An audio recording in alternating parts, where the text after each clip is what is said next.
కాగా బలవంతులమైన మనము మనలను మనమే సంతోషపరచమనగా బలహీనులను ధైర్యములను భరించుటకు బద్ధులమై ఉన్నాము.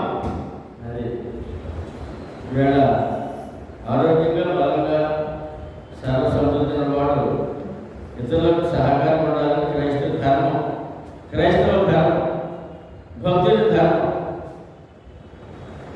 బలహీనుల దౌర్బల్యములను భరించుటకు బద్ధులమై ఉన్నాం. అది క్రైస్తవం, అది సాగం. బలహీనుల దౌర్బల్యములు, బలహీనతలు, వ్యాధి బాధలు, కష్టాలు అందరూ సాగం ఉండాలి. అక్కడ సహోదరుడు సాగం ఉండాలి, సహోదరుడు ఉండాలి అనే విషయం ప్రారంభించారు. ఇక్కడ రెండవ వచనం, మన పొరుగువానికి క్షేమాభివృద్ధి కలిగినట్లు మనలో ప్రతి వాడిలో మేలైన దాని అతనిని సంతోషపరచవలెను. ఒక క్రైస్తవుడు ఒక విశ్వాసం ద్వారా ఇంకొక విశ్వాసి సంతోషపడాలి. అంటే దీన్ని పొరుగు వారికి మేలు కలిగినట్లు అన్నారు. యేసు ప్రభువు ఏం చెప్పారు? మత్తయి సువార్త 22:39లో నిన్ను వదిలి పొరుగు వారిని ప్రేమింపవాలి. ఆ విషయాన్ని ఇక్కడ చాలా చక్కగా జ్ఞాపకం చేయాలి. మరి ప్రేమ లేకపోతే, ప్రేమించకపోతే ఎలా సంతోషపరచగలము? మత్తయి 22:39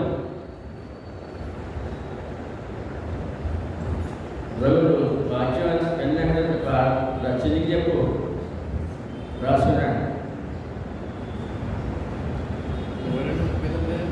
తన పొరుగువానికి 22:30 తన పొరుగువానికి క్షేమాభివృద్ధి, అది మన ఒక్కడగా క్షేమం ఉండడం, పొరుగువాని క్షేమాభివృద్ధి కలుగునట్లు మనలో ప్రతి వాడును మేలైన దాని అతన్ని సంతోషపరచవలెను. అసలు మనం సంతోషం ఉండాలి. ముందు ఎలా ఉంటాం?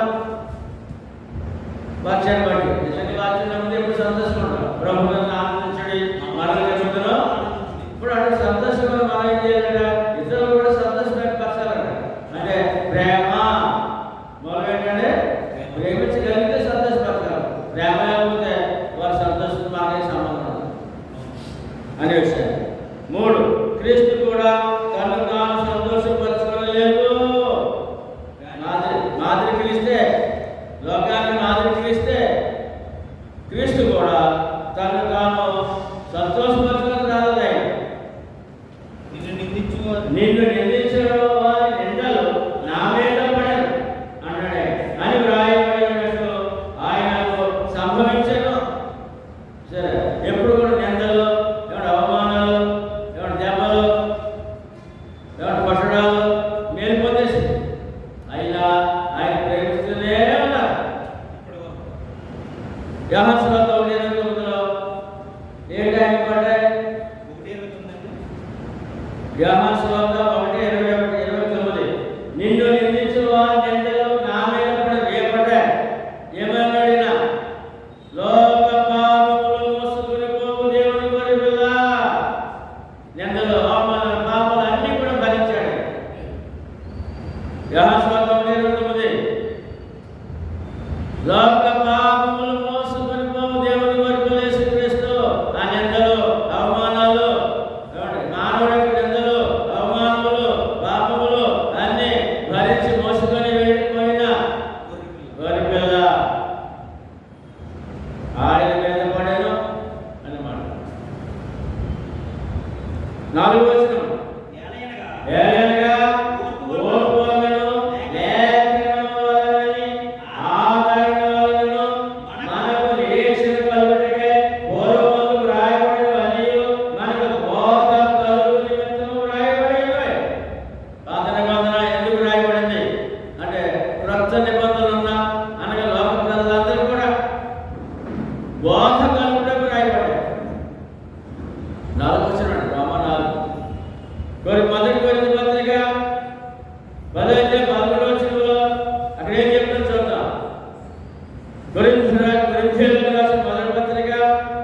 11లో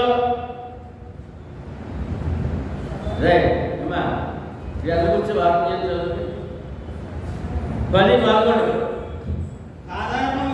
సాధారణంగా మనుషులకు కలుగు ఏంటంటే 10:11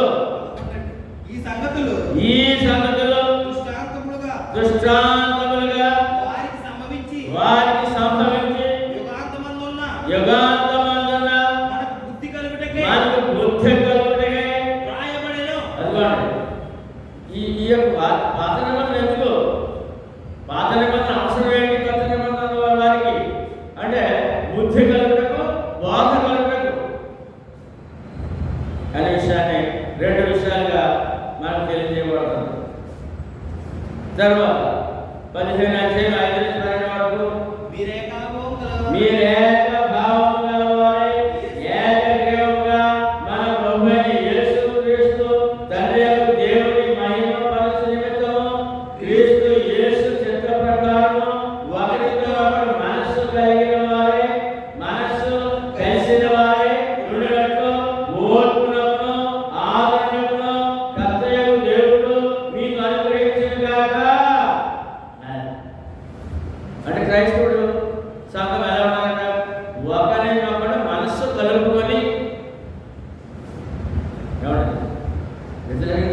వ్యతిరేకంగా కాదు, మనస్సు కలుపుకొని. ఇది మనస్సుకు సంబంధించిన భక్తి, ఆత్మకు సంబంధించిన భక్తి, ఆత్మ రక్షణకు సంబంధించిన భక్తి. అందరూ సమానమే కనుక మనస్సు కలుపుకొని ఒకరిని కలుపుకొని సేవ చేయాలి, విరోధం కాదు అనే విషయాన్ని 5-6 వచనాల్లో అలా మాకు తెలియజేస్తారు. 7వ వచనం, కాబట్టి క్రీస్తు మిమ్మును చేర్చుకొనిన ప్రకారము దేవునికి మహిమ కలుగునట్లు మీరు ఒకరినొకడు చేర్చుకొనుడి. అది గొప్ప మాట. క్రీస్తు మనం చేరినవారు ఎవరో? మనం ఎవరు అంటే శిలువ మీద దొంగ క్షమించుకోండి. ఎవరతను? ఘోరాతి పాపి, ఘోర పాపనైనా అతను శత్రువు చేర్చుకునే దేవుడైనా మనం ఏం చేయాలి? మన సహోదరుడు తిరస్కరించాలా, చేర్చుకోవాలా అని మాట జ్ఞాపకం చేస్తున్నాడు.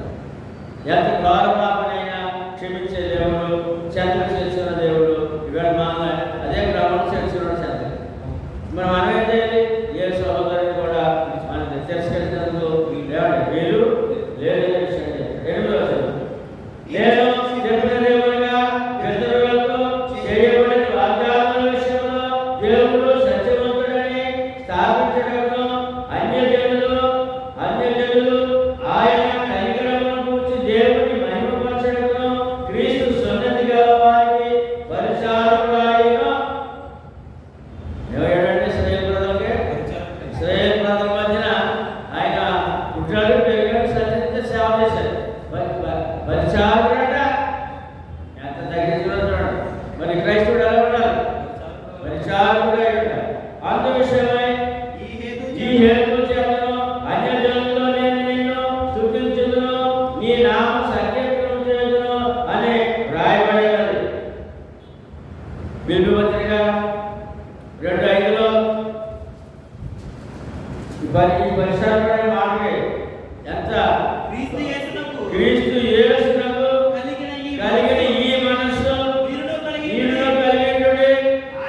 ఆయన దేవుని స్వరూపము కలిగిన వాడైనడి దేవునితో సమానముగా విడిచిపెట్టకూడని భాగ్యమని ఎంచుకొనలేదు కానీ మనుషులుగా పోలికగా పుట్టి దాసుని స్వరూపము ధరించుకొని ఎలా వచ్చాడండి? ఎలాగంటే సృష్టికర్త దేవుడు దాసుడుగా, పరిచారకుడిగా.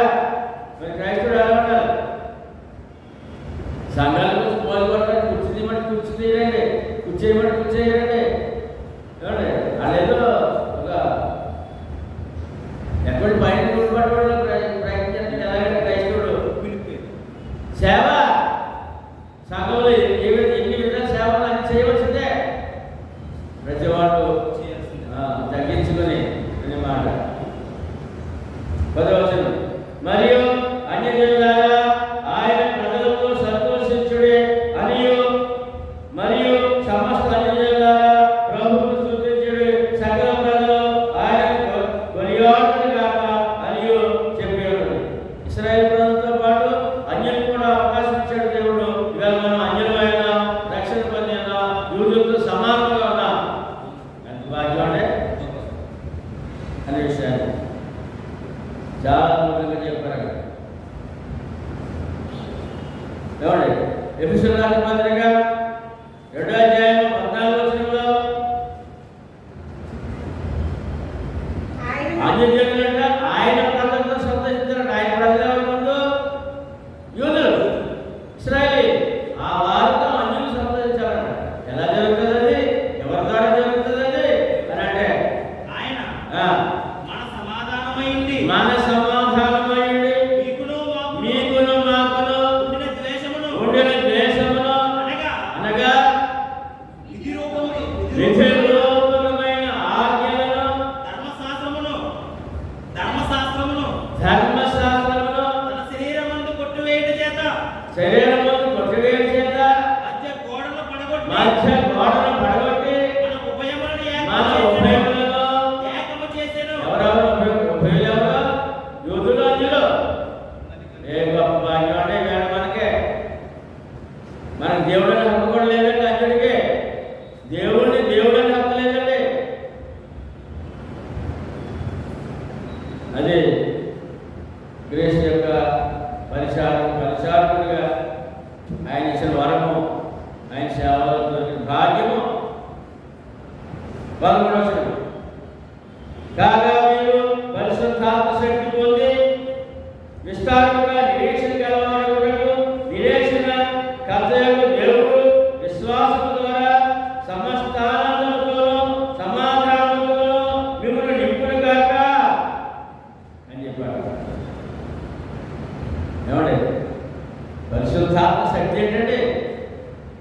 పరిశుద్ధాత్మ శక్తి నువ్వు పొందుకున్నావా అని అన్నప్పుడు అపొస్తలుల కార్యములు 2:4 చదవతారు. అందరూ పరిశుద్ధాత్మతో నిండిన వారై ఆ ఆత్మ వారికి వాక్శక్తి అనుగ్రహించడం కలదే. అన్య భాషలతో ఏమంటే పరిశుద్ధాత్మ ద్వారా ఏమొచ్చిందంటే వాక్శక్తి పొందారు అపొస్తలులు. ఆ వాక్శక్తి, ఆ శక్తి గల వాక్యం మనకు వచ్చింది. సువార్త అనుగ్రహించిన పరిశుద్ధాత్మ శక్తి అంటే వాక్శక్తి అని మాట. ఆ వార్త లేకపోతే ఈవేళ మానవుడికి, ఆ సువార్త లేకపోతే ఈవేళ మానవుడి రక్షణ లేదు. 41వ వచనము, కాబట్టి ఆ శక్తి గల వాక్యం అంగీకరించినప్పుడు బాప్తిసం పొందిరి. ఆ దినమందు ఇంచుమించు 3,000 మంది చేర్చబడ్డారు. దేని బట్టి? పరిశుద్ధాత్మ శక్తిని బట్టి, అనగా వాక్శక్తిని బట్టి, అనగా సువార్తను బట్టి, అనగా అతని వాక్యం బట్టి. ఎవరతను? పేతురు ప్రకటించిన సువార్త. 3,000 మందితో సంఘము స్థాపించబడింది. క్రీస్తు సంఘము యెరూషలేములో దేవుని మందిరము. ఇప్పుడు ఇంకా దేవుని మందిరం కడతారంటండి. కట్టేశాడు, యేసుప్రభు కట్టేశాడు. ఇప్పుడు నమ్మట్లేదు. ఇప్పుడు కడతారంట. పెద్ద బాధ. 3,000 మందితో ఏమండి సజీవమైన రాళ్లతో కట్టబడిన మందిరము. మొదటి తిమోతి పత్రిక 3వ అధ్యాయం 15వ వచనంలో, మొదటి తిమోతి 3:15, ఆయన నేను ఆలస్యం చేసి దేవుని మందిరంలో, అనగా జీవముగా దేవుని సంఘములో. ఏమండి, దేవుని మందిరం కట్టబడదా లేదా? దేవుని మందిరం అంటే జీవముగా దేవుని సంఘము. కట్టబడిన మందిరాన్ని వదిలేశారండి, కట్టబడిన సంఘాన్ని వదిలేశారండి. ఇంకా తడుగున్న రాళ్ళ వరకు, ఎర్రపై వరకు జ్ఞాపకార్థం దేవుడు ప్రజలు ఈ రోజు వరకు కూడా. 14వ వచనము, నా సహోదరులారా మీరు కేవలము మంచివారును సమస్త జ్ఞాన సంపూర్ణులను ఒకరికొకడు బుద్ధి చెప్పు సమర్థులైనారని నా మట్టుకు నేను మిమ్మును గూర్చి రూఢిగా ఉంచున్నాను. క్రైస్తవుడు క్రీస్తు సంఘం అంటే ఏమంటే సమస్త జ్ఞాన సంపూర్ణులు. అదే క్రీస్తు సామాన్య కాలం. ఒకరికి ఒకరు బుద్ధి చెప్పు సమర్థులు. అలా చిన్న పెద్ద వాక్య ప్రకారం కాకపోతే అలా కాదు, వాక్యం అలా చెప్పలేదు అని చెప్పగలిగే సమర్థులు. రామ పట్టణంలో క్రీస్తు సంఘము ఏమండి మున్సిపల్ కాలం క్రీస్తు సంఘం గ్రేసులను క్రీస్తారు అనే విషయాన్ని చాలా తేటగా తెలియజేవాడు. 2 కొరింథీ పత్రిక 7:1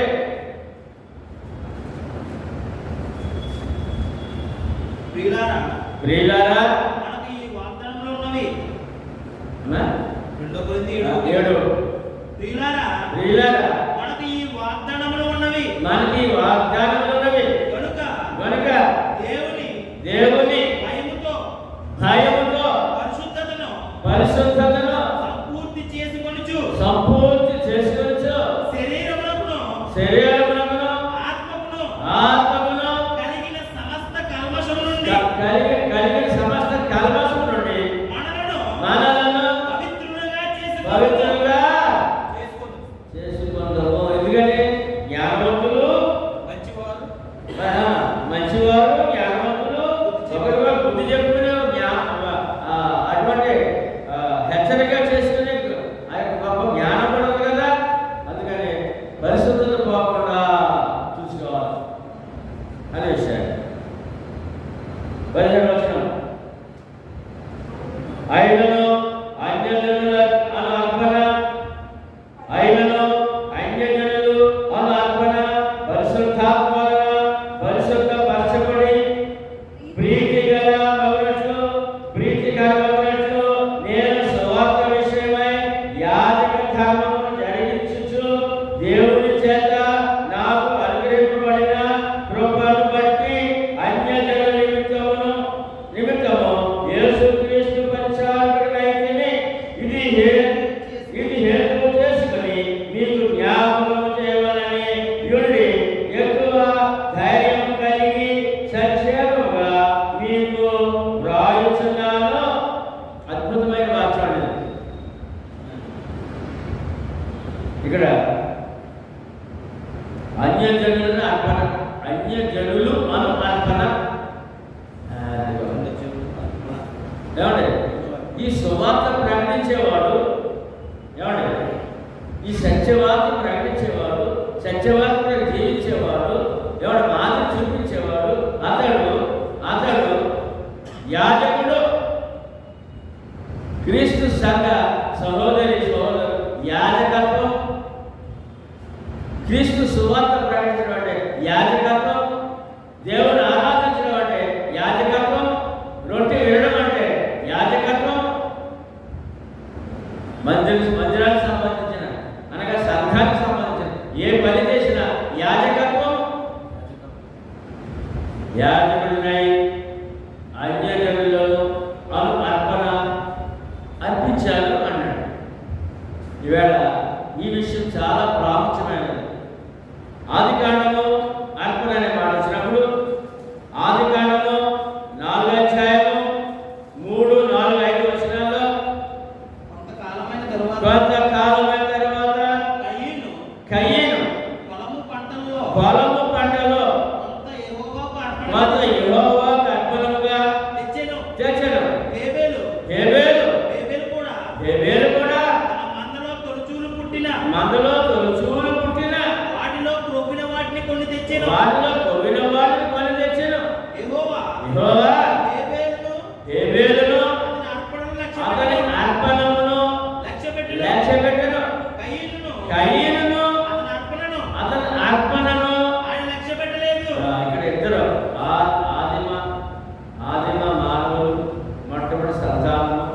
దేవునికి అర్పణ అర్పించారట.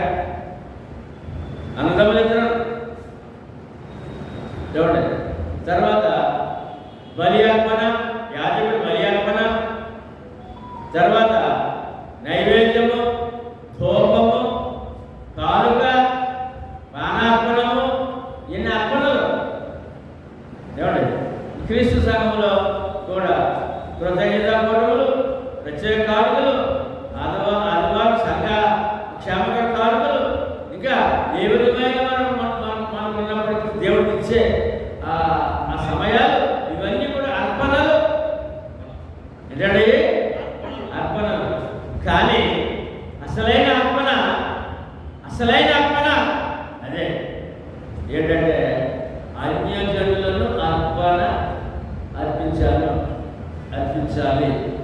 ఏంటంటే ఒక సువార్త ఎరగని వారికి సువార్త చెప్పి ఆత్మను రక్షించడమే ఒక ఆత్మను దేవునికి అర్పణగా అందించడం. అసలైన అర్పణేంటి క్రైస్తవుడికి? అసలైన అర్పణేంటి క్రైస్తవుడికి అంటే ఒక ఆత్మను సంఘాన్ని దేవునికి అర్పించడం. అసలైన అర్పణుడు అది. పండు పలహారాలు, నైవేద్యాలు, ధూపాలు, ఏమంటే ఇక ఏ అర్పణలున్నా అవన్నీ నెక్స్ట్ అన్నమాట, తదుపరి సంగతి. అసలైన అర్పణ ఏంటి క్రైస్తవుడు?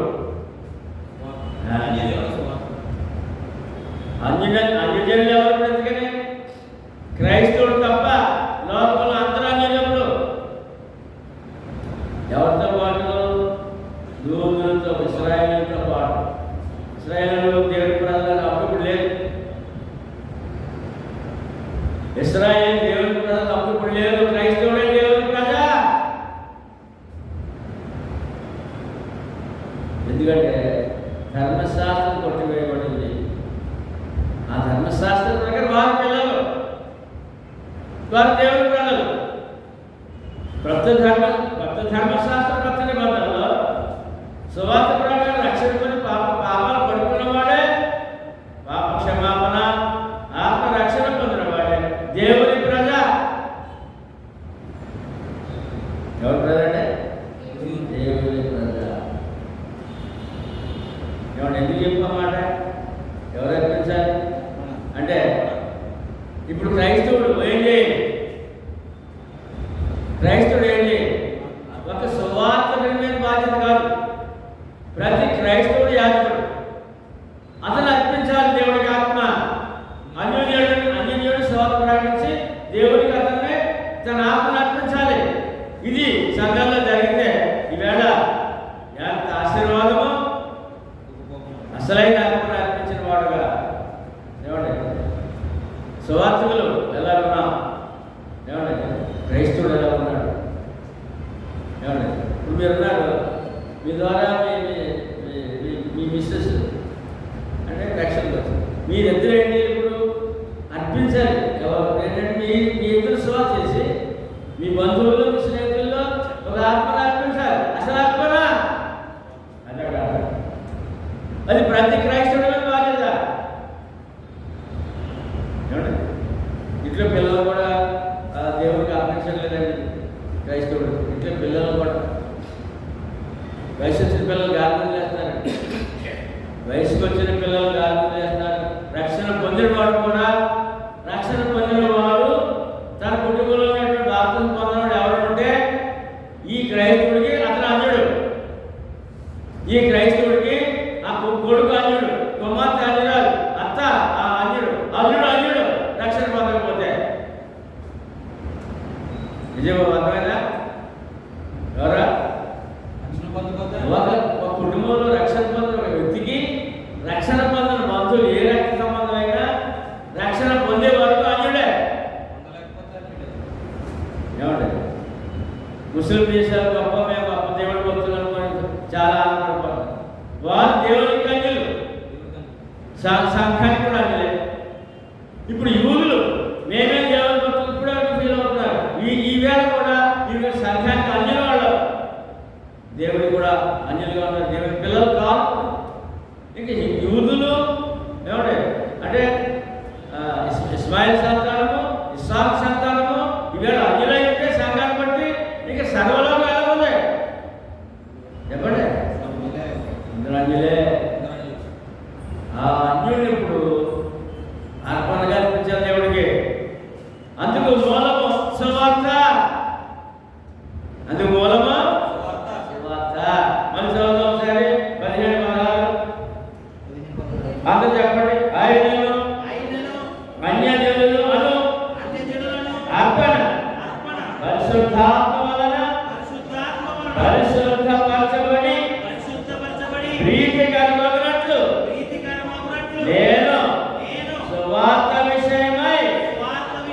యాజక ధర్మము జరిగించుచు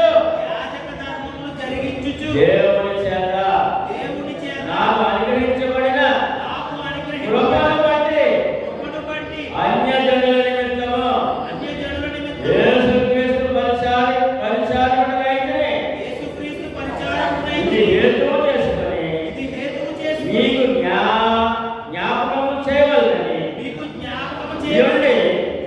ఎక్కువ ధైర్యం కలిగి సంక్షేమముగా నీకు రాయించున్నాను.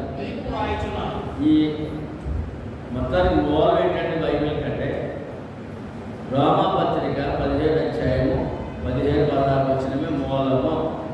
ఇవాళ ఏమి అర్పిస్తున్నాం మనము? సంవత్సరాలు దానికి సంఘంలో ఉంటున్నాం. మన రక్షణ మీద మనం తెలిస్తే అప్పుడు మన కుటుంబ సభ్యులు, స్నేహితులు, బంధువులు సువార్త ప్రకటించి దేవుడికి ఒక అర్పణ అర్పించాలి. నేను క్రీస్తు సంఘంలో ఏమంటే అర్పణ అర్పించే హక్కు ఉంది, కానీ ఆ అర్పణ జరగట్లేదు. జరగట్లేదు. అసలైన అర్పణ అది. నువ్వు 1 కోటి రూపాయలు ఇచ్చావా, 1,00,000 రూపాయలు ఇచ్చావా, 20 రూపాయలు ఇచ్చావా, ఆదివారం 7 రూపాయలు కాల్ చేసావా, అది కాదు దేవుడికి. అది కాదు. నువ్వు ఎంతమంది రక్షించావు, ఎన్ని ఆత్మలు అర్పించావు, ఎంత బాధ్యత ఉంది క్రైస్తవుడు. కారణం ఏంటి?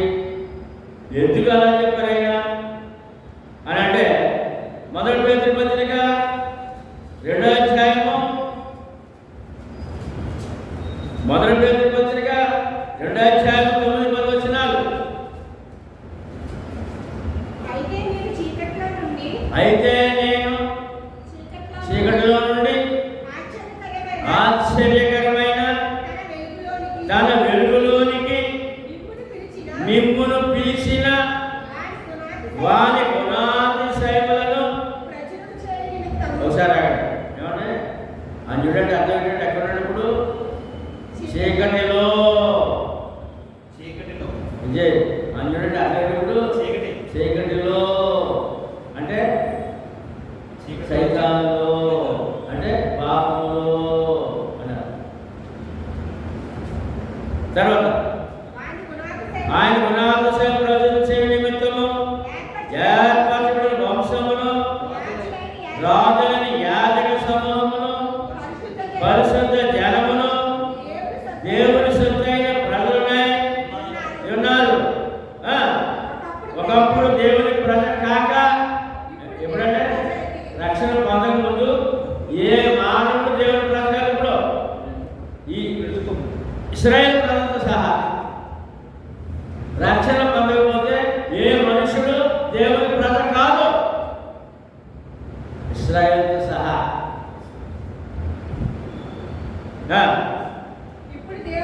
ఇప్పుడు దేవుని ప్రజ అయితే ఎలాగయ్యా?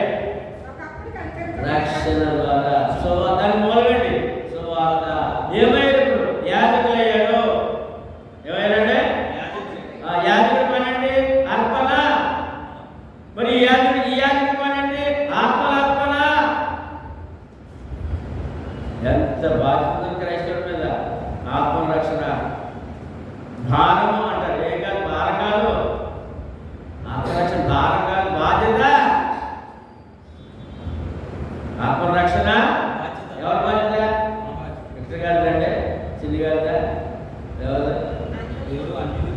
ప్రతి క్రైస్తవుడు. మరి ఈ విషయంలో క్రైస్తవుడు తెలుసా? క్రీస్తు సంఘ సభ్యులు తెలుసా? అసలు ఎవరైనా ప్రయత్నం చేయవలసిన అవసరం ఉందా? అంటే ఈవేళ వీళ్ళందరూ అనుకున్నాడు. ఇప్పుడు వీళ్ళందరూ అనుకున్నాం ప్రభు నన్ను మతశాఖ ఉన్న వారు కూడా అనిలే.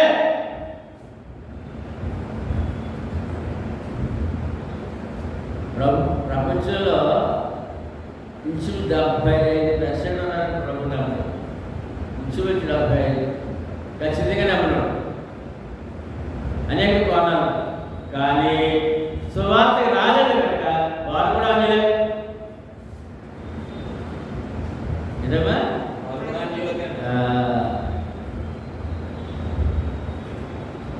దేవుడు నేను చాలా ముక్కుసుడి మనిషినండి, నేను మాట్లాడితే అలాగే మాట్లాడితే మనం ఒక్కోసారి అంటున్నాం. ముక్కుసుడి నువ్వు నేను కదా యేసుప్రభు, దేవుడు ముక్కుసుడి. ఆయన మాట్లాడితే ఖచ్చితంగా కొట్టినట్టు గుచ్చుకున్నట్టు. అందుకని ఎంతమంది ఇప్పుడు అన్యులు, ఎంతమంది లోకమంతా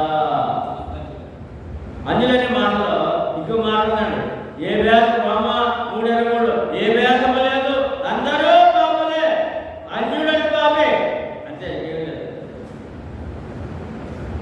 ఏ భేదం లేదు. ఏమంటే క్రీస్తు సంఘం విలువ మన యొక్క గుర్తించుకుంటే ఎలాగంటే క్రీస్తు సంఘం యొక్క విలువేంటో రక్షణ పొందడం గుర్తించకపోతే ఎలా నిలబడగలం, ఎలా ఒక ఆత్మను అర్పించగలం?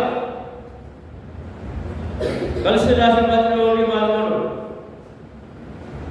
కొలస్సీ రాసిన పత్రిక 1:13 కొలస్సీలకు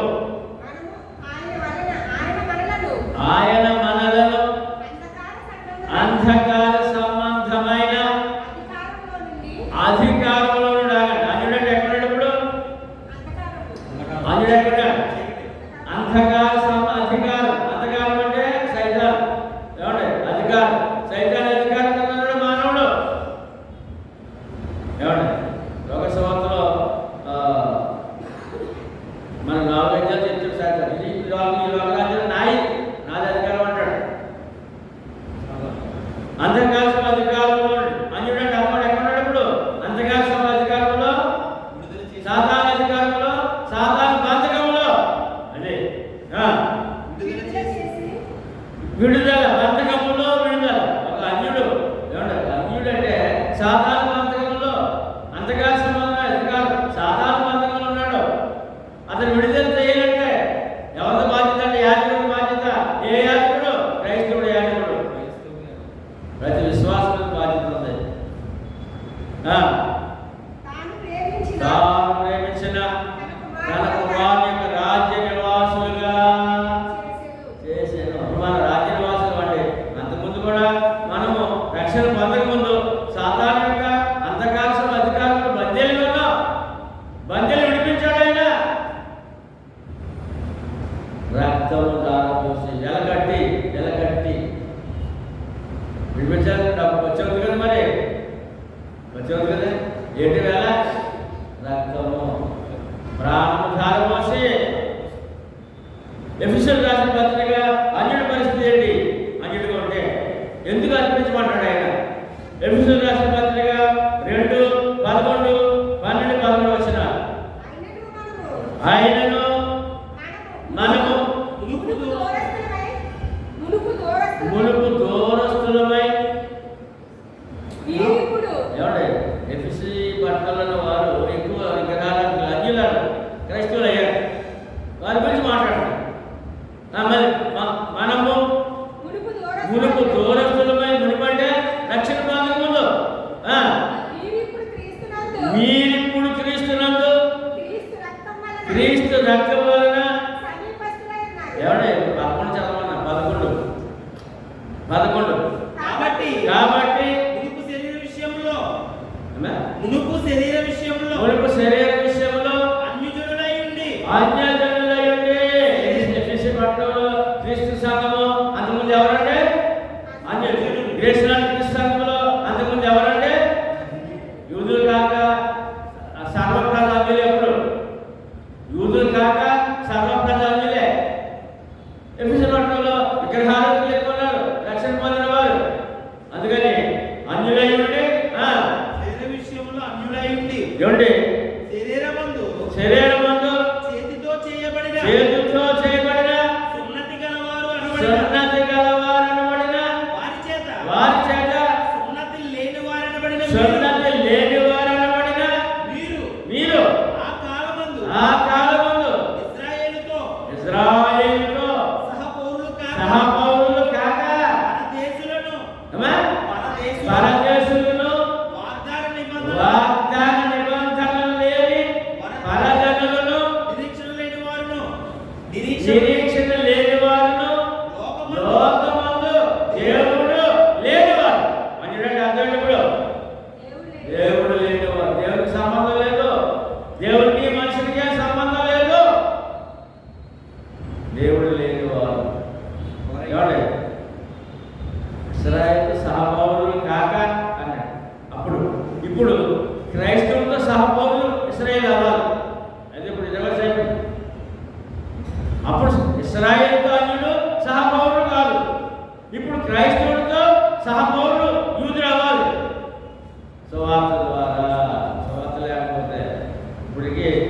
యేసుప్రభువు నమ్మట్లేదు. క్రీస్తుకు దూరస్తులై ఉంటురని. అన్యుడైతే ఎక్కడున్నాడు? ఒకడు దేవుడు లేని వాడు, క్రీస్తుకు దూరస్తుడు ఉంటురని మీరు జ్ఞాపకం చేసుకోండి. మీరు జ్ఞాపకం చేసుకోండి. అయినను మునుపు దూరస్తులైన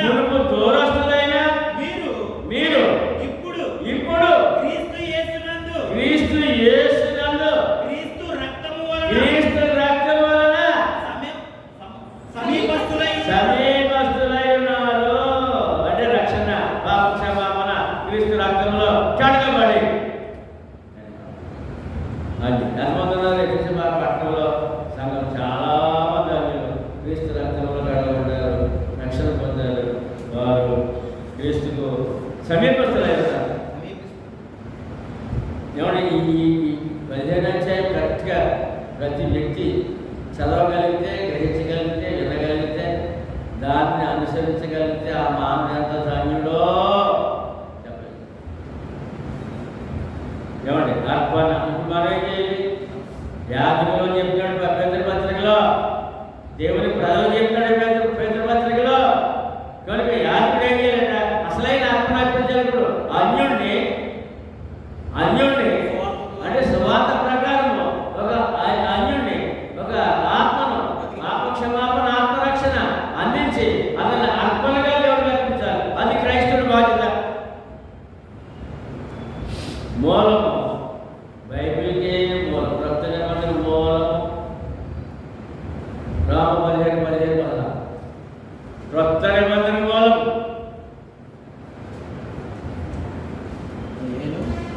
15 అధ్యాయము. అదే అర్పణ, అన్యజనుల అర్పణ. ఎవరు పిలిచావు? ఏమండి ఇవాళ సువార్తికుడు 15 అధ్యాయం 15 అంటే ఇప్పుడు ఈ యొక్క క్రొత్త నిబంధన మూలంలో ఒక క్రైస్తవుడికి ఆధారం ఏం చేస్తున్నావు? ఏమండి మన జీవిత కాలం చదువు కదా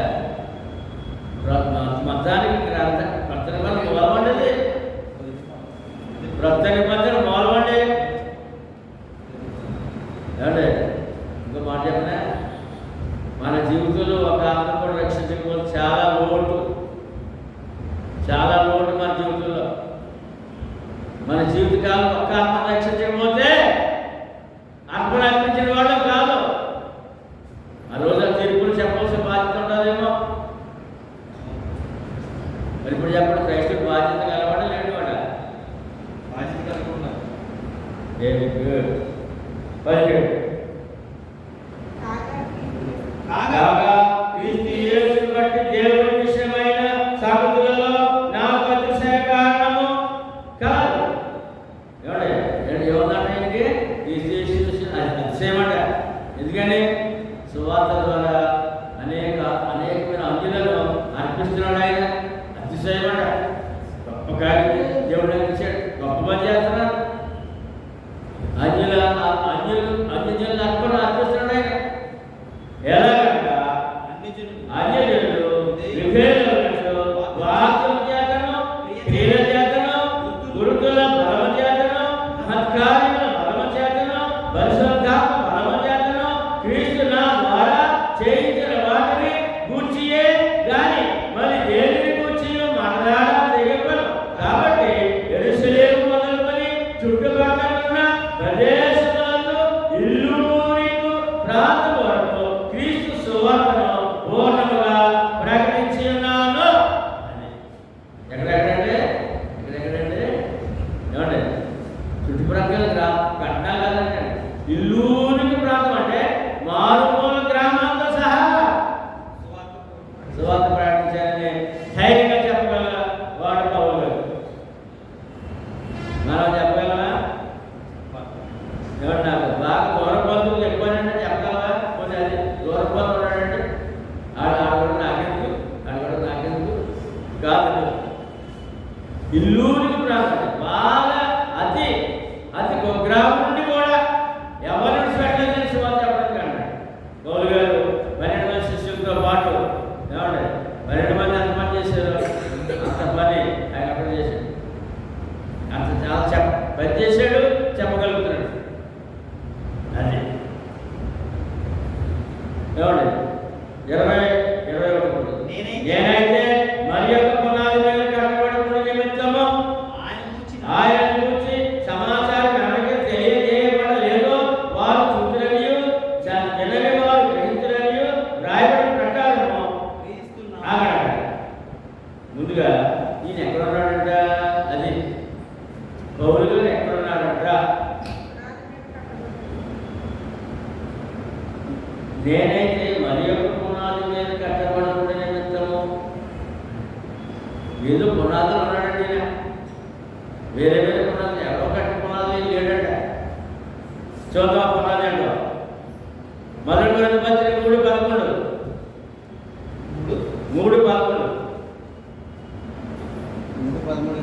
11 వేయబడినది తప్ప మరి యొక్క పునాది ఎవడును వేయనేరడు. ఈ పునాది యేసుక్రీస్తే. ఏ పునాదులు ఉండాలి? ఏ పునాది? మన పునాది ఏది? క్రీస్తే. ఏమండి ఇప్పుడు ఎలా చదువుతాం? ఆ ప్రకారం క్రీస్తు నామమెరుగని చోట్లను సువార్తను ప్రకటించవలెనని మిక్కిలి ఆశ గలవాడనై అలాగ ప్రకటించదని. అదే ఏం ప్రకటించిన ప్రదేశాలంటే క్రీస్తు నామము ప్రకటింపబడని సంఘము. ఏమండి సంఘము యొక్క పునాది క్రీస్తు. సంఘం యొక్క పునాది క్రీస్తు. కొరింథీయులకు రాసిన పత్రిక 10:4 మొదటి కొరింథీ 10:4 అందరూ ఆ బండ క్రీస్తే.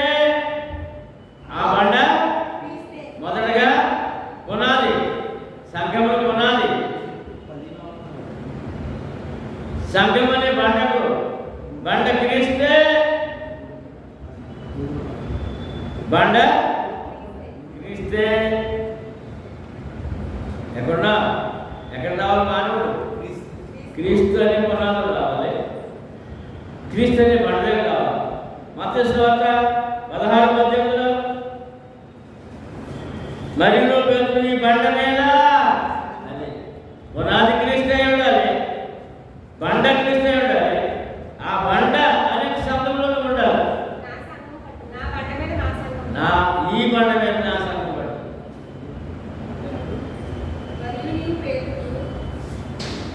ఏమండి సంఘము పునాది క్రీస్తు, బండ క్రీస్తు. ఆ బండ మీద కట్టబడిన సంఘమే క్రీస్తు సంఘం.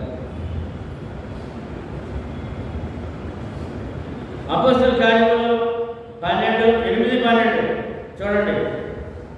ఏం ప్రకటించబడాలి? క్రీస్తు నామం. అయితే క్రీస్తు నామం ఏంటంటే ఏం ప్రకటించబడాలి అంటే క్రీస్తు నామం ఎరగని వాడుతున్నారంట. ఎప్పుడు? విజయబాబు ఎప్పుడు? 2000 సంవత్సరాల క్రితం. ఇప్పుడు ఉన్నారు, ఎప్పుడూ ఉన్నారు. లోకంలో కోట్లాది ప్రభు నమ్మారు, క్రీస్తు యేసు నమ్మారు. క్రీస్తు అంటే వాడు తెలియదు. క్రీస్తు సంఘాన్ని గురించి తెలియకపోతే క్రీస్తు నామం ఎరగిన వారే అంటే ఇవాళ ఇప్పుడు మనం ఏం చేయాలి? క్రీస్తు నామం ఎరగిన వారు ఎవరు? మన చుట్టూ ఉన్న అన్యులు, క్రైస్తవులు అంటే మత క్రైస్తవులు, ఇలా అందరూ కూడా క్రీస్తు నామం ఎరగిన వారే. అయితే 18:12 అయితే ఫిలిప్పు దేవుని రాజ్యమును గూర్చియు యేసు క్రీస్తు నామమును గూర్చియు సువార్తలు ఏముండాలండి? రాజ్యము సంఘము గురించి ఉండాలి. సువార్తలు సంఘం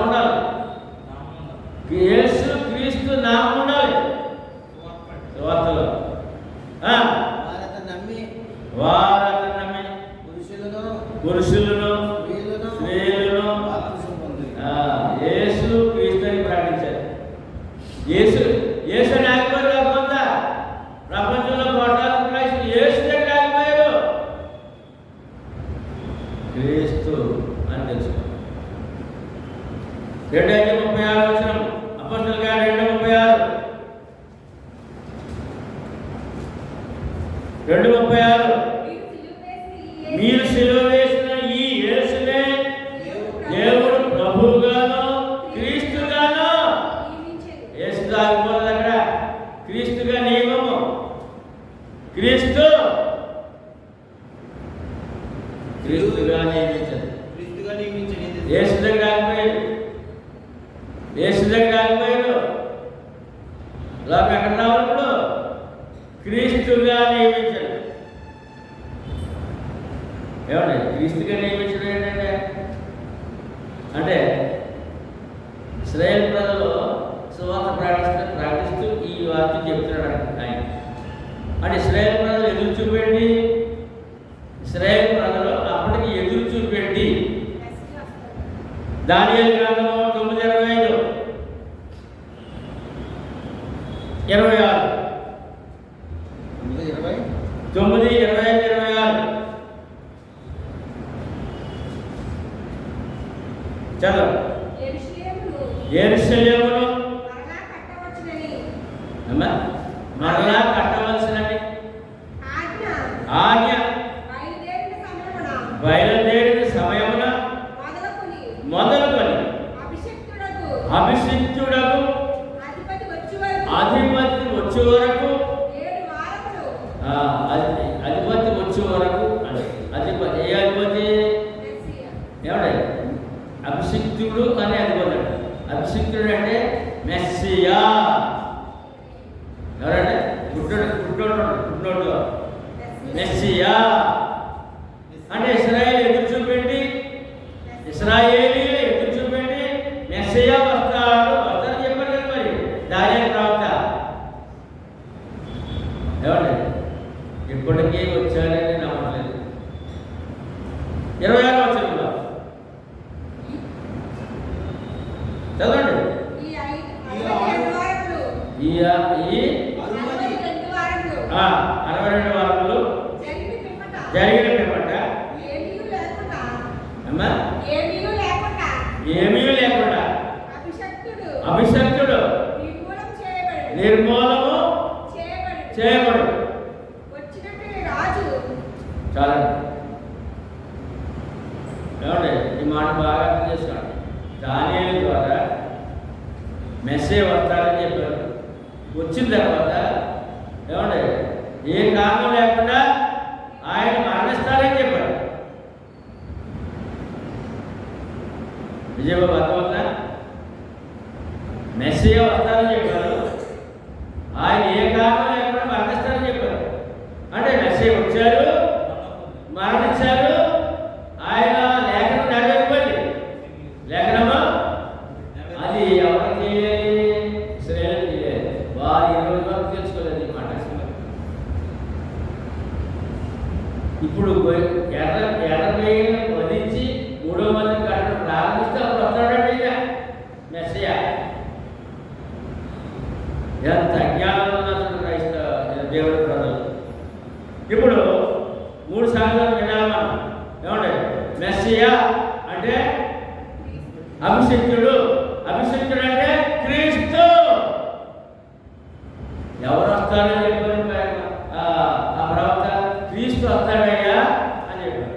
క్రీస్తు వచ్చిన తర్వాత ఆయన మళ్ళీ మరణిస్తారయ్యా అని చెప్పారు. ఆ రెండు జరిగిపోయింది. వచ్చారు, నాకు గుర్తించలేదు, ఆ మరణాన్ని అప్పగించారు.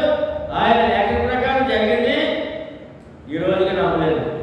ఇప్పుడు వస్తారా ఎదురు చూస్తారు. ఇప్పుడు వచ్చాక మందిరం కడతారట, పట్టణం కడతారట. అది బాగా ఏమండి మత్తయి సువార్త 16:16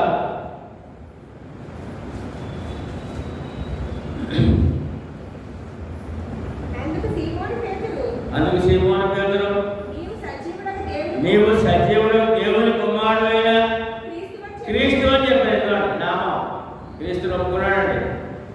అంతవరకు యూదులు ఎవరో క్రీస్తుని ఒప్పుకోలేదు. ఎదురు చూసి ఆయన క్రీస్తు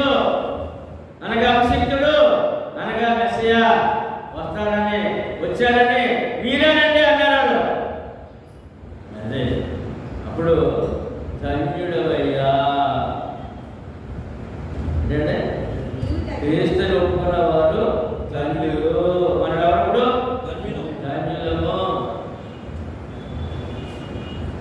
ఇప్పుడు పౌలు గారు మాట్లాడి క్రీస్తు నామం ఎరగని వారికి, ఇవి ఇక్కడ ఎవరు ఒప్పుకున్నారు? ముందు అపోస్తలులు ఒప్పుకున్నారు. మీరు క్రీస్తు అని చెప్పారు.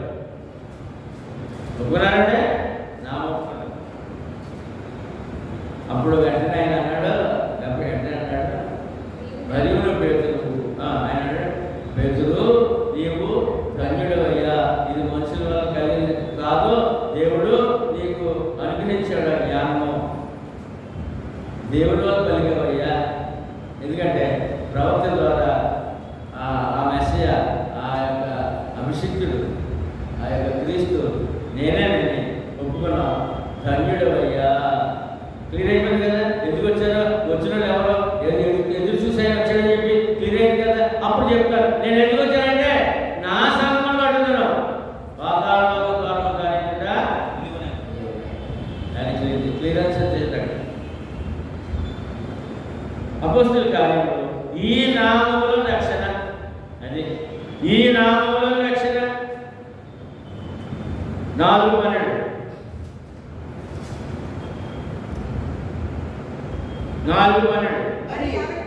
మరి ఎవరి వలనను రక్షణ కలుగును, ఈ నామముననే మనము రక్షణ పొందవలనని కానీ ఆకాశం క్రింద ఇయ్యబడిన మరి ఏ నామమున రక్షణ నామది. ఎందుకు? క్రీస్తు నామం ఎరగచోట ప్రకటించాలి. క్రీస్తు నామం రక్షణ. ఈ రోజు వరకు ప్రపంచంలో 1,000,000 మందికి క్రీస్తుకు సగం ఉన్నది తెలియదండి. క్రీస్తు తన స్వరత్వం సంపాదించిన ఒక సగం ఉంది, క్రీస్తు సగం అని తెలియదండి. 2000 సంవత్సరాల క్రితమే చెప్పారు రోమ 16:16. అదే ఏమండి, క్రీస్తు గురించి ప్రకటించాలని సగం గురించి చెప్పాలి, సగం క్రీస్తుదని చెప్పాలి, సగం క్రీస్తుదని చెప్పాలి. ఏ పేరు, ఏ సంఘం పేరు బైబిల్లో లేదు, ఏ సంఘం పేరు లేదు. ఏమా అంతా ఎక్కడైనా అపోస్తలుల కార్యం 2:38లో రక్షణ చేయండి. రక్షణ చేయట్లో పేతురు మీరు మారు మనసు పొంది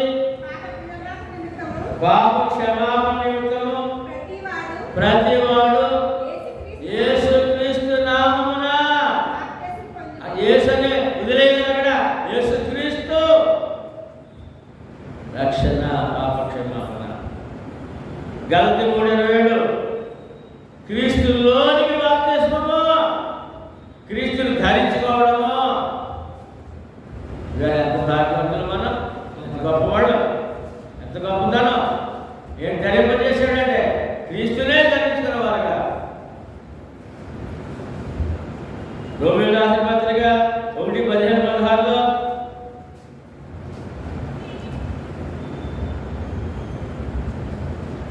రోమీయులకు రాసిన పత్రిక 1:15-16లో కాగా నా వలనైనంత మట్టుకు రోమాలోని నీకును సువార్త ప్రకటింపవలనని సిద్ధంగా ఉన్నాను. ఎక్కడంటే రోమా పట్టణంలో ప్రకటించాలని ఎదురు చూస్తారంట, సిద్ధంగా ఉన్నాడంట సువార్త ప్రకటించడానికి. సువార్తను గురించి నేను సిగ్గుపడేవాడిని కాదు. ఏలయనగా నమ్ము ప్రతి వానికి మొదట యూదునికి గ్రీసు దేశస్తునికి కూడా రక్షణ కలుగు చేయటకు అది దేవుని శక్తి అయి సువార్తలో, యేసు క్రీస్తుని గురించి సువార్తలో, క్రీస్తు నామం బట్టి చెప్పు సువార్తలో, క్రీస్తు నామములో దైవశక్తి. సువార్త ఎంత అవసరమైంది? అందులో సువార్త ప్రకటిస్తుంది కానీ క్రీస్తు అనే ఆ నామం బయటకు రాదు. సువార్త లేకపోతే యేసు నమ్ముకున్నాను, ఏసైనా చేశాడు, ఏసైనా కాలిచ్చాడు, కళ్ళిచ్చాడు, ఇరిగిపోయిన ఏ గొడవ క్రీస్తు దాకా రాలేదు. ఎక్కడ వరకునా? క్రీస్తు వరకు రాలేదు. క్రీస్తు వరకు రాలేదు. మొదటి యోహాను పత్రిక రాకపోతే ఏం చేసి చూడండి ఎలా ఉంది లోకం. మరి రెండో యోహాను పత్రిక 2 యోహాను పత్రిక 7 నుంచి చదువుతాం. 7 నుంచి యేసుక్రీస్తు శరీరధారి అయి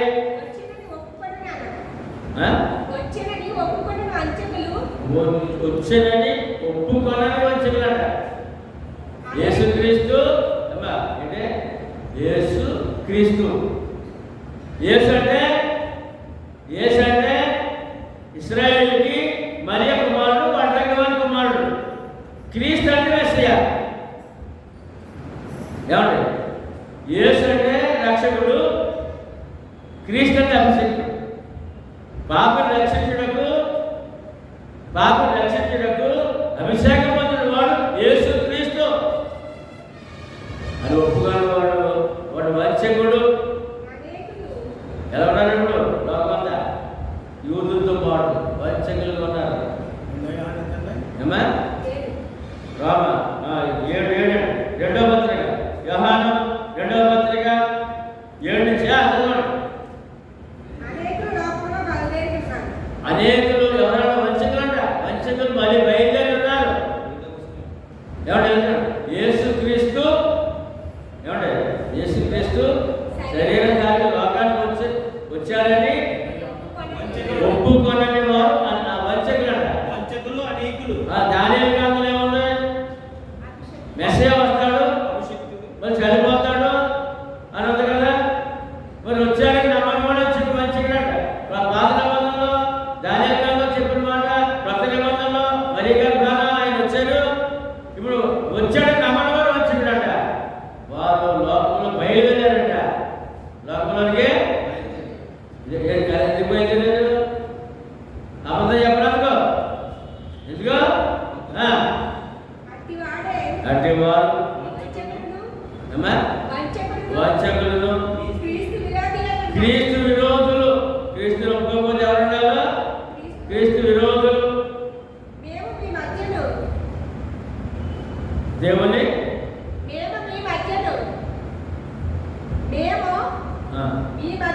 నెరవేర్చిన కార్యములను చెడగొట్టు కనుక మీరు పూర్ణ బలము పొందినట్లు జాగ్రత్తగా చూసుకోండి. అది చూసారంటే ఇప్పుడు కార్యములు యేసుక్రీస్తు చేసే కార్యములు ఆ విషయం జాగ్రత్తగా చూసుకోండి. ఎవరు వస్తారంట? వంచకులు, అబద్ధవాదులు వస్తారని మీ దగ్గరికి. జాగ్రత్తగా చూసుకోండి. క్రీస్తు బోధయందు ఇప్పుడు తిరిగి వచ్చిందండి. ఏ బోధ? క్రీస్తు బోధయందు నిలిచి ఉండగా వాటిని విడిచి ముందునకు సాగు ప్రతివాడు క్రీస్తుని విడిచి ముందు సాగువాడు ప్రతివాడు దేవుని అంగీకరించిన వాడు. ఎవరు ఎలా మతాలాగా క్రీస్తుని అంగీకరించకపోతే దేవుడిని అంగీకరించినట్టు కాదు. ఎవరు ఇప్పుడు చెప్పండి? డైరెక్ట్ గా దేవుడు కాదు. క్రీస్తుని అంగీకరించకపోతే, క్రీస్తు నామం నమ్మకపోతే ఏమంటే దేవునికి సంబంధి కాదు ఈ వ్యక్తి. అందుకని దాకా చెప్పుకున్నాం. అన్యుడు ఎవరంటే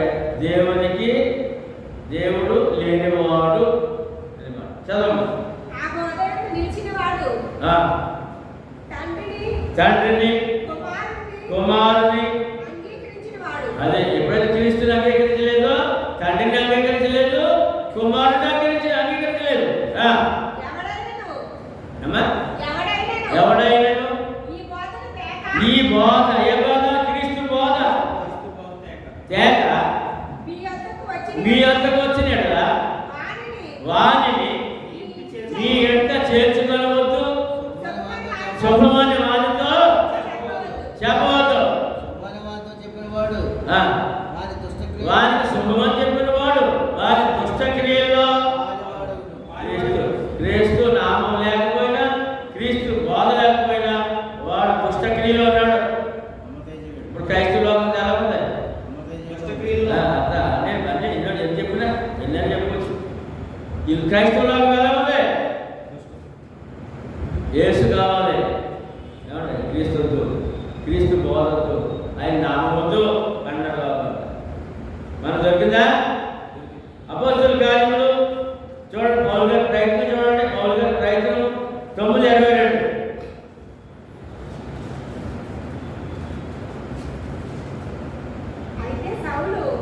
అయితే సౌలు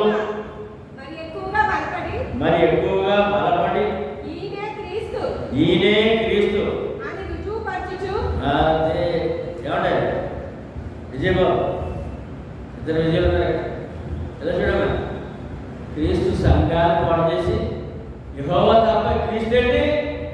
ఈ నామం కానీ ఈ సంఘం కానీ ఆ ఆరాధన ఉండడం వీల్లేదని యుద్ధం చేసినాడు. ఏసే క్రీస్తులు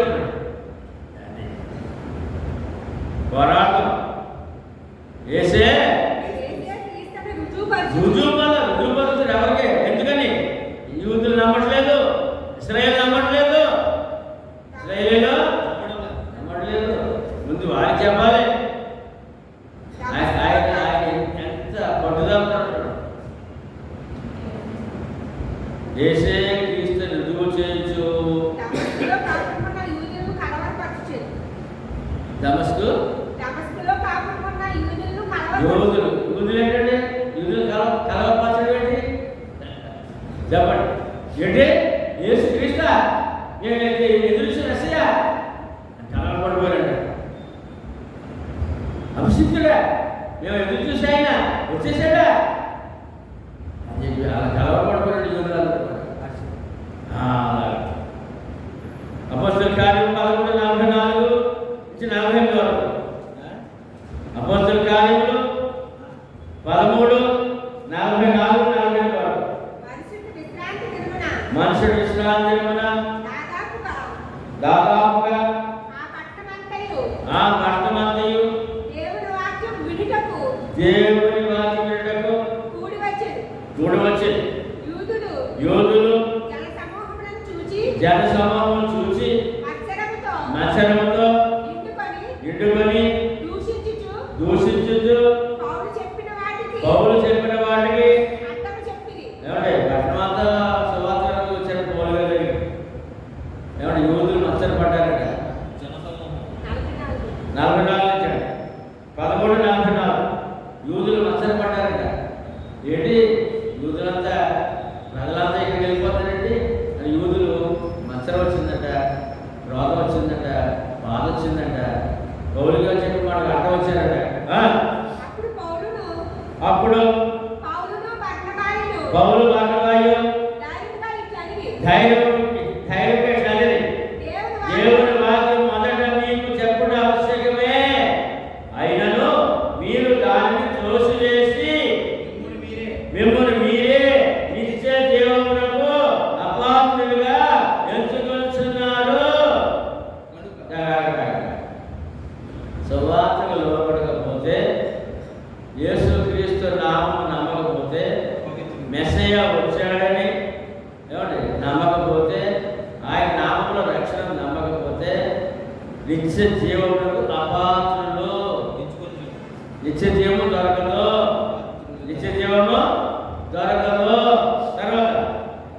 తర్వాత మేము అన్యజనులకు వెళ్తున్నాము, ఏలయనగా నీవు భూదిగంతుల వరకు రక్షణార్థముగా ఉండినట్లు నిన్ను అన్యజనులకు వెలుగుగా ఉంచుతానని ప్రభు మాకు ఆజ్ఞాపించే అని అన్యజనులు ఆ మాటలు విని సంతోషించి దేవుని వాక్యమును మహిమపరచిరి. మరియు నిత్య జీవమునకు నిర్ణయింపబడిన వారందరూ విశ్వసించిరి. ఎవడే సువార్తను అమ్మడం అంటే అర్థం తెలుసా విజయబాబు? నిత్య జీవమునకు పాత్రులైన వారు సువార్తను విశ్వసించారు. ఇవాళ సువార్త నమ్మకపోతే నిత్య జీవానికి పాత్రుడు కాదు. ఎంత భక్తుడైనా, దేవుడి కొరకు ఎంత ఖర్చు పెట్టినా, సమయం వెచ్చించిన, త్యాగం చేసిన, సువార్తకు లోపడకపోతే నిత్య జీవ కరువుడు కాదు. ఈవేళ అన్యజనులు దొరికినప్పుడు అక్కడి నుంచి ఇక్కడ మన వరకు వచ్చింది. అపోస్తలుల కార్యం 17:2-3. కనుక అమ్మా అపోస్తలుల కార్యం 17:2-3. గనుక పౌలు తన వాడకు చెప్పున సమాజపు వారి యొద్దకు వెళ్ళి క్రీస్తు శ్రమపడి మృతుల్లో నుండి లేచుట ఆవశ్యకమనియు. ఎవరండి సిలువలో ఎవరు శ్రమపడ్డారు? ఆడేవాళ్ళు యేసు అంటారు. సిలువలో శ్రమపడ్డవాళ్ళు యేసు అంటారు. ఎవరు? యూదులు. ఈయనేమన్నాడు? క్రీస్తు. ఎవరండి? క్రీస్తు సిలువలో శ్రమపడి మృతుల్లో నుండి లేచుట ఆవశ్యకమనియు నేను మీకు ప్రచురము చేయు యేసే క్రీస్తని ఉన్నాడు. యేసే క్రీస్తు అయి ఉన్నాడని లేఖనములో నుండి దృష్టాంతములను ఎత్తి విప్పి చెప్పుచు ఎక్కడికి వెళ్ళాడు? ఇప్పుడు దానియేలు గ్రంథానికి వెళ్ళిపోయాడు అనమాట. లేఖనంలో ఏముంది? మెస్సయ్య వస్తాడని, అభిషేకుడు వస్తాడని, క్రీస్తు వస్తాడని అక్కడికి వెళ్ళిపోయాడు. రుజువు చేశాడు దేవుని యేసే క్రీస్తు అని. ఆయన చూడండి ఎంత పట్టుదల ఉన్నాడు యూదుల మధ్య. మీకు చెప్పాలి, యేసు అనుకున్నారు ఏమండి అంటే యోసేపు కుమారుడు, భద్రగవాని కుమారుడు, మరియ కుమారుడు, అంతే అంతవరకునే. సెలలో ఒక వార్త చూశానండి. ఒక యూదుడు నిలబడి యెరూషలేములో ఒక ఫరో రాజు ద్వారా కట్టబడిన కట్టడం చూపించి ఏమండి అతను చెప్తాడు అన్నమాట. ఎవరంటే యేసు ఫాదర్, యేసు తండ్రి యోసేపు, ఆయన వడ్రంగివాడు, గృహ నిర్మాణాలు పనిచేసేవాడు. అతడు ఈ పని ప్రారంభించాడు, కట్టడం చూపించి. ఆ యోసేపు చేసాడు పని. అతను చనిపోయిన తర్వాత యేసు చేసాడు ఒక వడ్రంగి పని, ఒక మేస్త్రి పని అని చెప్తున్నాడు. అంటే ఈ రోజు వరకు యేసుగానే ఉన్నాడు అక్కడ వాళ్ళ దృష్టిలో. యేసేపు, యేసు తండ్రి. యోసేపు అన్న దేవుడు సృష్టిగా దేవుడు, యెహోవా దేవుడు తండ్రి అంటలేదు కదా. యేసు తండ్రి యోసేపు అంటారు. ఆయన వంట మేస్త్రి, ఆయన గృహ నిర్మాణం చేసేవాడు. ఈ యొక్క ఈ నిర్మాణం ఆయన చేశాడు. ఆయన తర్వాత యేసు కూడా ఈ వంట పని చేశాడు అన్నాడు. యోసేపు గారు కట్టిన నిర్మాణం గురించి ఉంది. తర్వాత మరి యేసుప్రభు కూడా వంట పని చేశాడు కదా. మరి అక్కడ ఆ కట్టడంలో యేసుప్రభు పని చేశాడని చెప్తాడు. సామాన్యుడు చెప్తాడు అంతే. ఒక మనుషుడుగా, ఒక వంట మేస్త్రిగా, ఒక గృహ నిర్మాణ మేస్త్రిగా చెప్తాడు యేసుప్రభుని. ఈ రోజున కనుక యేసే క్రీస్తయి ఉన్నాడనియు లేఖనముల నుండి దృష్టాంతములెత్తి విప్పి చెప్పుచు వారితో 3 విశ్రాంతి దినములు తర్కించుచుండెను. ఎవరితో? యూదులతో. 18వ అధ్యాయం 5వ వచనం. సీలయు తిమోతియు మాసిదోనియా నుండి వచ్చినప్పుడు. ఎవరెవరండి? సేలయు తిమోతి మాసిదోనియా వచ్చినప్పుడు పౌలు వాక్యము బోధించడంలో ఆతురత గలవాడే యేసే క్రీస్తని యూదులకు దృఢంగా సాక్ష్యమిచ్చుచు. ఎవరు చెప్పాలి ముందు? చెప్తున్నాడు. ఎందుకో చెప్పాలి అంటే యేసు క్రీస్తుగా అంగీకరించలేదు. యేసు క్రీస్తుగా అంగీకరిస్తే ఈవేళ ముందుగా ప్రజలందరూ రక్షణ పొంది ఎంతో క్షేమంగా ఉండేవారు అన్నమాట. క్షేమం లేదు ఇప్పుడు. అలాగే క్షేమమా లేదు. దృఢముగా యూదులకు చూపించుండే యేసే క్రీస్తు 28వ వచనం కూడా చదవాలి. 28 అతడు గొప్పగా అమ్మా గొప్పగా దేవుడి చిత్తమైతే మీ యొద్దకు తిరిగి వచ్చునని చెప్పి వారి యొక్క సెలవు పుచ్చుకొని వాడ ఎక్కి ఎఫెసు నుండి బయలుదేరను. తరువాత కైసరయ దిగి రేవులో దిగి యెరూషలేమునకు వెళ్ళి సంఘపు వారిని కుశలమడిగి అంత్యోక్యకు వచ్చెను. అక్కడ కొంతకాలం తర్వాత బయలుదేరి వరుసగా గల్తీయ ప్రాంతమందున్న అందును ఉప్పియందును సంచరించుచు శిష్యులందరినీ స్థిరపరిచెను.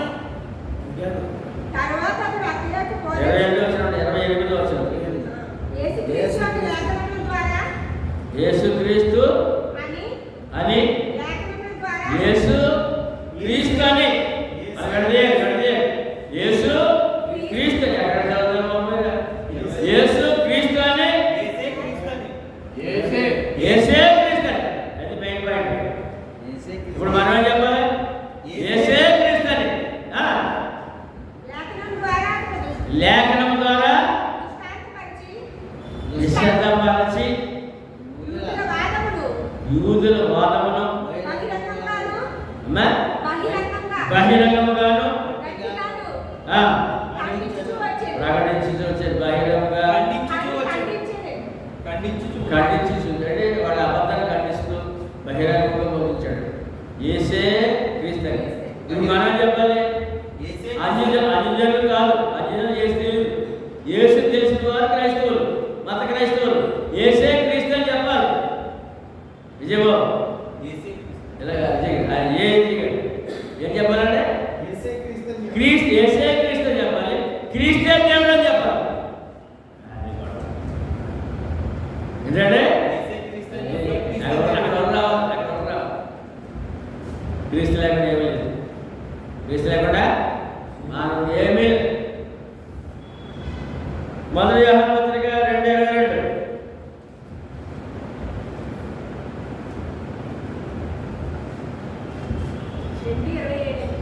2:22 యేసు క్రీస్తు కాడని చెప్పువాడు తప్ప చెప్పండి.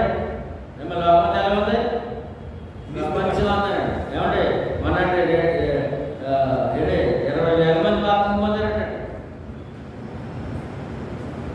ఎంతమంది? ఏం తెలియదు అలాగే యేసు క్రీస్తు అని అదే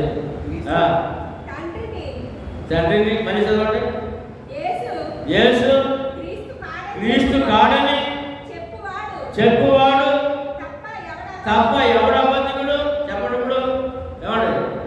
యేసు క్రీస్తు కాడని చెప్పుకోవడం ఎవరండి? ఇప్పుడు అంటే క్రీస్తు సంఘం కాక ప్రపంచ అనేక నామాలతో సంఘాలు ఉంటే మరి అబద్ధికులా సత్యవంతులా? యేసు క్రీస్తు కాడని చెప్పడం అర్థం లేదు. క్రీస్తు సంఘం కాదని చెప్తే అబద్ధికుడే. తండ్రిని కుమారుని ఒప్పుకొనని వీడే. ఏమంటే క్రీస్తుని ఒప్పుకుంటేనే తండ్రిని ఒప్పుకున్నాడు, దేవుడిని ఒప్పుకున్నాడు. క్రీస్తుని ఒప్పుకోకపోతే దేవుడికి ఈ విశ్వాసకి ఎట్టి సంబంధము లేదు. 15 రోమా 22:25 చదువుతాం. 22-25 వరకు 22 నుంచి రోమా 15:22-25 వరకు చదువుతాం. ఈ హేతు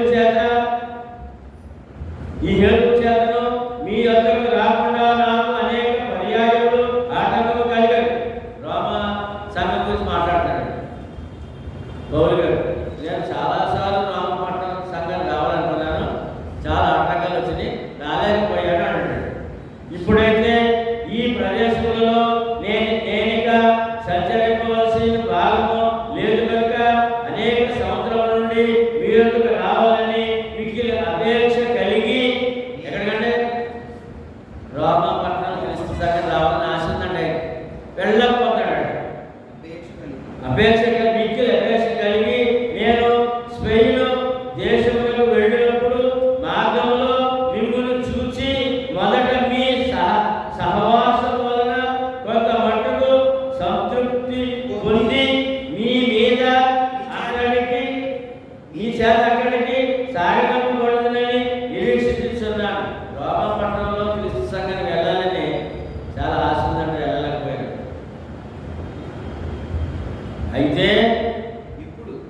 అయితే ఇప్పుడు పరిశుద్ధుల కొరకు పరిచర్య చేయొచ్చు యెరూషలేమునకు వెళుచున్నాను.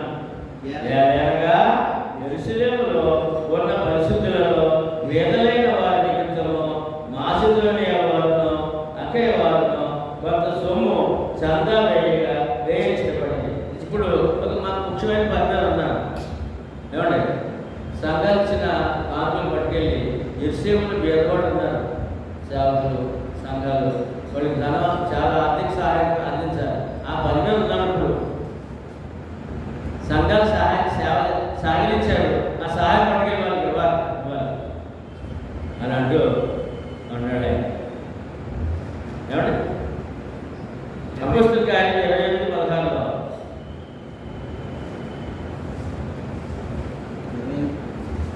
28:16 నేను రోమాకు వచ్చినప్పుడు పౌలు తనకు కావలయన్న అమ్మా పౌలు తనకు కావలయన్న పౌలు కావలయన్న సైనికులతో సైనికులతో కూడా ప్రత్యేకంగా ఉండుటకు సెలవు పొందింది. ఏమండి, పౌలు గారు రోమాపట్నంలో క్రీస్తు సంఘానికి వచ్చి సువార్త బలపరచాలని ఇక మీరు సువార్తలు ఆశ కలిగి ఉన్నారు. ఏమండి, ఆ రోమాపట్నం క్రీస్తు సంఘానికి వెళ్ళలేకపోయారంట. ఎప్పుడైనా తెలుసండి, బందీకి వెళ్ళారండి. రామాపట్నానికి బందీకి వెళ్ళారు. క్రీస్తు సంఘానికి వెళ్ళలేకపోయారు. ఆయన ఆశ అక్కడి నుంచి ఈ బందీ కానీ ఇక్కడి నుంచి మన రామపట్నం నుంచి ఆయన సువార్త ప్రకటించారు. 26 చూసాం కదా ఏంటంటే ఏలనగా యెరూషలేములో ఉన్న పరిశుద్ధులలో వేదలైన వారి నిమిత్తము మాసిదోనియ వారును అక్కయ్య వారును కొంత సొమ్ము చందా వేయ ఇష్టపడింది. ఏమండి, 2 కొరింథీ పత్రిక మాసిదోనియ సంఘం ఏం చేసింది చూద్దాం. 8:1-4 మాసిదోనియ సంఘం ఏం చేసింది? 2 కొరింథీ పత్రిక 8:1-4 సహోదరులారా మాసిదోనియ సంఘములకు అనుగ్రహింపబడి ఉన్న దేవుని కృపను గూర్చి మీకు తెలియజేయుచున్నాను. ఏలయనగా వారు బహు శ్రమల వలన పరీక్షింపబడగా అత్యధికముగా సంతోషించిరి. మరియు వారు నిరుపేదలైనను వారి దాతృత్వము బహుగా విస్తరించెను. ఈ కృప విషయంలో పరిశుద్ధుల కొరకైన పరిచర్యలో పాలు పొందు విషయంలో మనపూర్వకముగా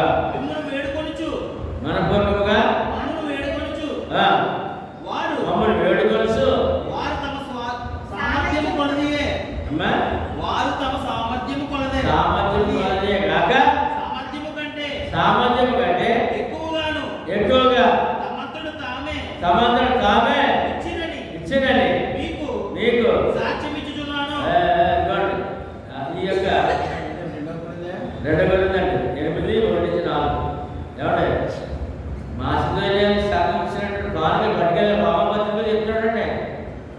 రోమీలు చెప్తున్నాడు, ఈ 10 ఉన్నాను అనేసి 10:27 చదువుతాడు. రోమా 10:27 అవును వారి ఇష్టపడి దానం చేసి వారు వీరికి రుణస్థులు. ఎట్లనగా అన్యజనులు వీరి ఆత్మ సంబంధమైన విషయంలో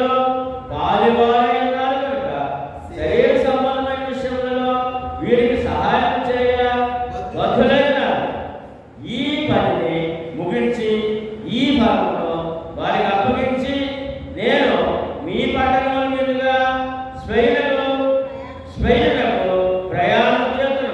నేను మీ యొద్దకు వచ్చినప్పుడు క్రీస్తు యొక్క ఆశీర్వాదము సంపూర్ణంతో వద్దునని ఆశీర్వాద సంపూర్ణతతో వద్దునని జరుగుతును అని చెప్పి ఆ సంఘానికి ఆనందకరంగా ఆ పరిచయం గురించి రాస్తూ ఉన్నాడు.